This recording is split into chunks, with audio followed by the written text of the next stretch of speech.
Don't How are worry. you? I'm keeping well. I'm keeping well. I'm in top form. How are you doing, man? It's been a challenging few months, like everybody else, sort of being at home, working from home, as well as, trying to stay calm amongst the whole, the corona sort of situation, really, and just trying to stay calm, keep my staff calm, my Yeah. team calm, and then sort of dealing with everything that's happened this week. I mean, Well, I'll what's tell your you this. experience been I've like got in to say, lockdown? congratulations on the July Vogue in particular. I mean, I think you've managed to capture the Thank you. mood, and Thank but you. you've also helped address some of the pride that I've got in the way our city's responded, because you've managed to encapsulate how London has come through this, and it's been awful. I mean, we'll talk about it. Yeah. Awful virus. But I'm really pleased the three everyday heroes you chose Oh, thank for you. July Vogue. Thank All you. Londoners, I hasten to add, which Yeah. is really important for me. I, I mean, I just feel like the key workers and the frontline workers, they've really saved all of us. They've put their lives on the line for us every day. They go to work, and we're really, really lucky. So it was very important to have Rachel, Nargis, and Anissa on the cover. And I'm glad you liked it, No, really. it's great. It's great. And I mean, it has been hard. You and I both have experienced the last 12 weeks doing jobs we love in a really surreal environment from home. But these guys, the three you've talked about in July Vogue, and there are thousands like them, have Yes. been risking their lives on a daily basis to Daily. service us. And it's just, it really is lovely for you to celebrate them in that way. But also, I think the humbleness in the interviews you did with them is quite remarkable. Yeah. I suspect if you and I were that brave, we'd be bragging about it. They're really humble about it. Like, that's what we do and stuff. It's remarkable. What I said to a friend of mine was they were always heroes, but I think now the world really, is really giving them their due, and I'm so happy about that. And I guess we can't really carry on without talking about sort of what's been going on this week or the past week, sort of with America and the murder, essentially, of Mr. Floyd. I went on a peaceful march yesterday to Hyde Park. I mean, it was socially distanced. I had my mask on, and it was amazing to see everybody coming together. It was amazing to see people of all different colors, all different races, sort of standing up for injustice, really. And I guess the question I really wanted to ask you is, what can we, as Londoners, do to promote anti-racism, one, and also systematic racism in the police force? Well, Edward, firstly, can I just say this? I took the time to read your really honest article about your experience as essentially a privileged black man, and how actually the color of your skin is a great leveler. Yes. Because when you leave your door, the fact that you're the editor of British Vogue doesn't matter a jot. Doesn't matter when it comes to the perception for people who don't know you. And what I'd say to this, on this issue is this: I don't think any of us who aren't black can really understand what it means to be black, because I know the experience that you have as a black man in 2020 are very different to anybody who's not black.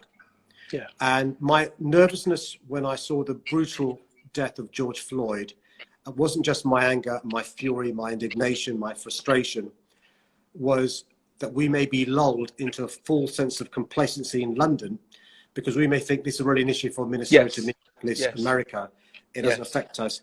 And I'll tell you this, you know this as well as I do, but every black person in the world had that feeling, which is, but for the grace of God. That could be me, that could be my brother, that could be my father, that could be my son, that could be my cousin. And one of the things that George Floyd's brutal death has to do is be a catalyst for change. And that catalyst for change is really important. You talked about your experience going on the protest yesterday. By the way, wasn't John Boyega inspirational? I saw the social media clips. Was actually, we've got a new generation of young people Yes. who aren't willing to wait. Because you and I lived through Rodney King's Yes. brutal beating, and we lived through watching the LA riots, and there are other names we can talk about over Yes. the last 20 years. But how many more Rodney Kings, George Floyd's, Stephen Lawrence's? Yes. How many more? And that's what I saw yesterday when I was watching the protests, is the hope of the next generation, but the frustration that you and I at our age are still talking about this. Yes. And actually COVID-19 is an illustration of the structural inequalities, because who is it who's dying in disproportionate numbers? It's black people. Yes.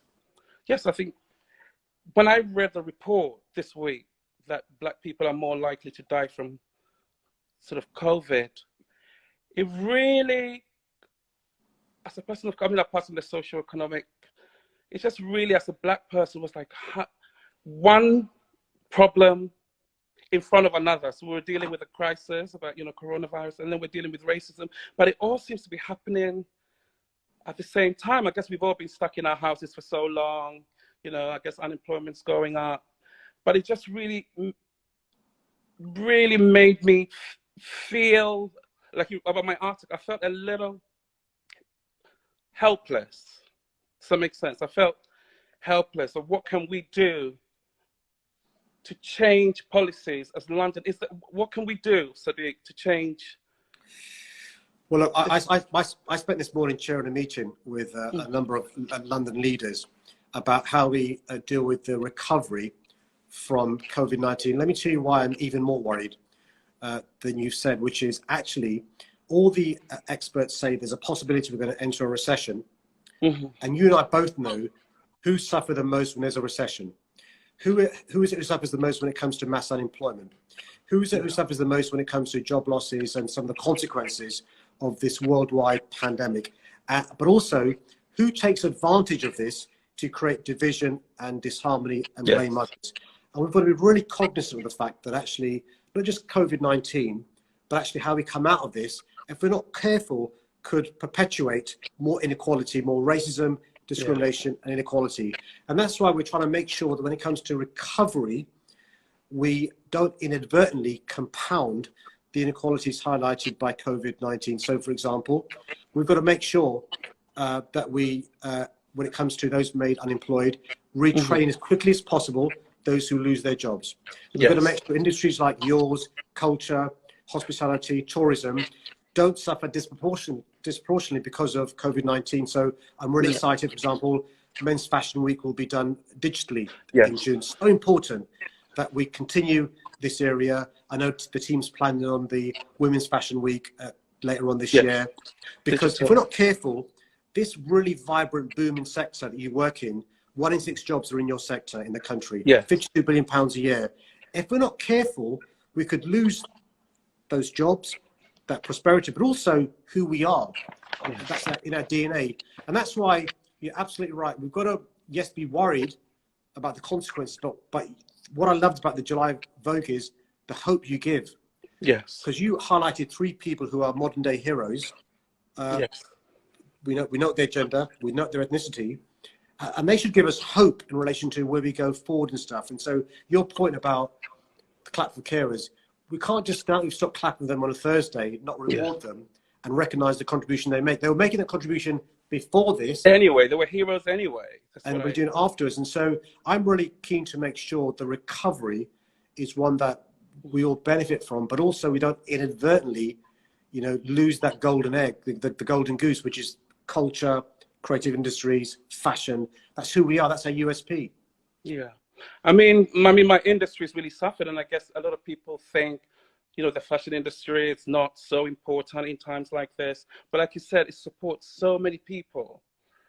So I guess how are we going to, how are we going to tackle, first of all, how people see the industry, and secondly, how are we going to help all these sort of people who are struggling in the face of this pandemic to keep their businesses going and to keep their labels going in the fashion industry? Yeah, and the pipeline as well. So firstly, we've got to talk up the contribution made by the fashion industry over the last 12 weeks, not just the Armanis and the Pradas and the Bethany Williams, the British Fashion Council. The philanthropic work done has been amazing. It's been amazing, helping with, PPE and all that stuff. We've got to talk about that, talk up the industry. Secondly, we've got to support the pipeline. We can't afford the undergraduates and the graduates to have no jobs to go to have no hope. And so we've got to show some corporate social responsibility in that area. Thirdly, we've got to talk up the contribution you make economically. So you and I enjoy this area because of the fact that it's intrinsically who we are. It's part of our DNA. It's what you add to our city. It's what makes us, let me be brutal about this, more successful than the Frankfurts and the Berlins and the, other great cities in Europe, because you add an additional dimension. We're not just finance. We're not just life sciences. We're not just higher education. We're also fashion and culture, creative industries. We're going to talk that up. My concern is this, Edward, is that the government's been quite supportive in relation to the furlough scheme, in relation to supporting businesses with loans. My worry is some sectors like construction will open up quicker, understandably, but some sectors like your sector, hospitality, tourism, culture, theatres, bars, restaurants, won't be able to open up soon because of social distancing. And we're going to support them, because what we can't afford to happen is mass unemployment or businesses going bust, because it's much more economically sensible to support you to stay in business rather than your business going bust and then starting again. But also I'm worried about basically talent flight. If we as a city and we as a country don't support this industry, there's nothing stopping that talent leaving and going to those cities and those countries where the governments do support them. Cool. And then, Sadiq, so I wanted to go back, sort of talking about sort of the racism again. I asked about how do we stop systematic racism amongst the police force? I think that's the most important question that everybody wants to know. How do we re-educate the police force to see that, Black people or people of color or, are essentially citizens too, The first thing is we've got to talk about it. We can't bury this way under the carpet. This can't be like an embarrassing relation. We've got to talk about it. Talk about it openly. Yeah. You as the editor of British Vogue, me as the editor of London, we're talking about it. That's really important. We've got to make sure that we, celebrate the progress made. The Met Police Service now is very different to the police service during Stephen Lawrence's time. Yes, Stephen Lawrence. Brutal murder. And the public inquiry led to many recommendations which led to much improvement. But we're not perfect. It is still the case, if you're a young Black Londoner, you're more likely to be stopped and searched, more likely to be arrested, more likely to be disproportionately affected in the criminal justice system, more likely to receive a prison sentence rather than a non-custodial sentence, more likely not to get a job once you leave prison, and on and on. By the way, starts in our schools. If you're a Black Londoner, more likely to be excluded, more likely to be disruptive, more likely to be the victim of violent crime. And it goes right to the top. We have not enough Black chief executives, not enough Black editors, not enough Black people in positions of power influence, judges, members of the cabinet, and on. And I say this point, and it's painful for me to say this as a Londoner, but actually we've got to realise that if you're a Black Londoner, your experience is different if you're an Asian Londoner, or if you're a white Londoner, or if you're another ethnic minority. And we've got to not be embarrassed to talk about it. So yes, I've got life experiences, you've got life experiences, but they're different because of the colour of our skin, I'm afraid, to some extent. And we've got to talk about it. But also, Edward, we've got to, so one final thing, you and I have got to don't be embarrassed when we're with our, frankly speaking, middle-class white friends, to educate them, not in a patronising way, because their life experiences are different. Why would they know what it's like to have your heart beating fast because you can see in your mirror a police car? Why would they know what it's like to get nervous when you see a police officer walking towards you? And so we've got to, in a non-patronising way, explain to them what it's like so they can share our experiences and also share some of our pain and our grief. I mean, a lot of people were saying on social media today that they were just exhausted with teaching. They were just exhausted, that it's up to people to also learn about other cultures. Like, we have to learn about other cultures. So I think, you know, it's a two-way street.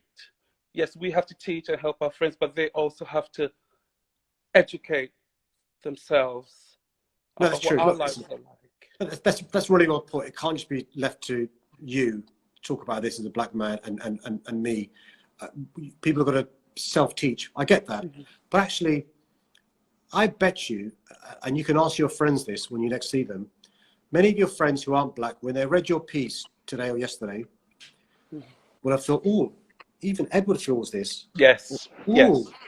this Yes. Edward Enninful, surely he doesn't, you know. I remember, Edward, you must remember this, Linford Christie, at the height of his Olympic prowess, he would say, going to training in his nice, he had a nice car, he'd be routinely stopped by the police in the 90s. This was a gold medalist, right? We used to have a joke when I was growing up with my friends. There was an offence called driving while black. And so I think, yes, you know, white people should be teaching themselves about our experiences, but actually we've got unique experiences that we should share. I want to share this though, and I say this with pride. There is no other city in the world I'd want to live. There is no other city in the world that I'd want to raise my children. We are the most progressive city in the world, but that shouldn't lull us into a false sense of complacency. There is a lot of room for improvement. Yeah. And then I'm going to again go back to COVID. Do you think, I mean, the pandemic, you know, they're talking about another spike. Do you think that maybe wearing masks should be mandatory? Yes. Like let me be clear about why this. have we waited so long to? I'm really frustrated. I spent a lot of time, I've spent too much time lobbying the government to do the right thing. So what the evidence is this: when you wear a non-medical facial covering, it doesn't stop you catching the virus. What it does is stop you spreading it. Yeah. And so by wearing a non-medical facial covering, if you're asymptomatic or pre-symptomatic, it stops you passing the virus. And so I, for weeks now, have been saying to the government, look, when it comes to using public transport, when it comes to going into a shop where you can't keep your social distance, why not err on the side of caution and wear a face covering? And by the way, Edward, my message to those who will go and further protest is please keep your social distance and wear a non-medical facial covering, not because you're committing criminality and you want to hide from the police, but it stops you inadvertently passing the virus on. And when I speak to leaders and mayors around the world, they're already doing this. They've been doing this for weeks now. And I'm afraid our country, the government has been far too slow to act on what other countries have learned. And I think we're an outlier on this. And so I'm really hoping that, you know, I can finally persuade the government to make it mandatory to wear a non-medical facial covering when you can't keep your social distance in public transport, in shops, or wherever you can't keep 2 meters apart. Great. And then you talked earlier about hope. How do we bring hope to people in this period we're in, where there's so much pain? You know, how do we say to people, okay, it's going to be okay, as well as policies? You know, what can we say to these kids out there who don't believe what's happening? Like, you know, we're a different generation, like you said. How can we appease this new generation? Well, look, there's a role for me and there's a role for you. Edward, frankly speaking, I say this in a non-patronizing way, fashion over successive decades has given people hope. You have this amazing ability, not just by, you know, clothes and makeup and hair, but you've got this can-do optimism in fashion that is remarkable. You set trends. And I think you've got to think, how can fashion give people hope and optimism? So some good comes out of this and we can make sure people are optimistic about the future, because the alternative is fear and pessimism. And that doesn't bring much good. My job is to make sure, particularly because there could be a second wave, and because this won't be the last pandemic we have, that we learn the lessons in real time. There's no point having a public inquiry in 4 years' time with recommendations in 5 years' time, when there's a second wave around the corner and there could be a pandemic, another one next year. And so we've got to make sure we learn from other cities, other worlds, but also we use the talent we've got in our city and our country to learn the right lessons. How do we make sure we don't have a recession going to a depression? How do we make sure people aren't permanently unemployed? How do we stop businesses going bust? But also give people hope. Sadiq, thank you so much. It's been such a pleasure talking to you.